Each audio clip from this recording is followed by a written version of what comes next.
Hello, in this video I'm going to show you how to do, is it a frame stitch? Yep, the frame stitch. It's kind of an interesting stitch. It's one that the way down and the way back are not exactly the same. So that usually gives you a bit of a more texturized piece, which is kind of neat. I like the feel of it. This would be it's pretty thick, but it's still stretching. You got kind of like, you see, lighter places in between. It's a lot like, let me find one of them. Like the double half or the triple half stitch, but the bars in it are not as defined. They're flatter. Okay, well, let me find the card for it. Alright, I'll hold this up here if you want to pause, screenshot, or anything else just to have your own copy of this design. And as you've seen how you do these, this is your anchor point, and you follow all the way down. Of course, this is a rake stitch, and this is where you're going to be at the end, and then you move down to this way, and you go back, and you just follow that pattern.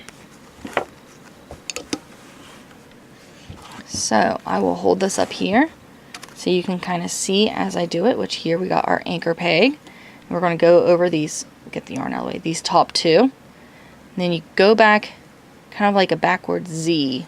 And you're going to do that all the way around. You're just doing backward Z's.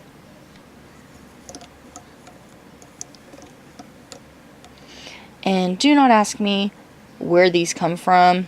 I have absolutely no clue. I guess somebody has sat down at some point and decided, I'm going to make up the most confusing stitches I can, and let's see what happens.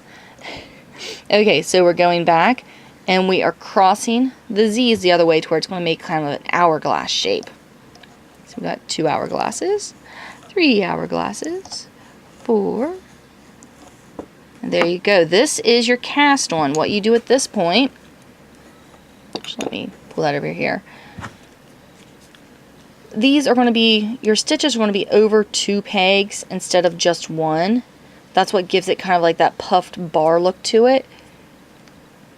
So when you're taking these off, you got to be careful to not just pop the whole thing off. So definitely I always suggest using a tensioner. The only stitch I don't use a tensioner on is if I'm doing a project that's all purl, and that's pretty much it.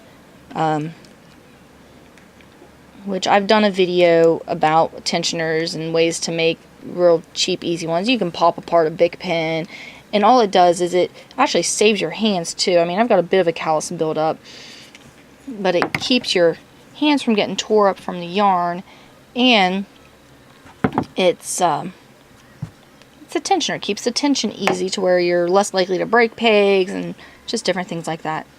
But here we go. This is what the cast on for this stitch looks like.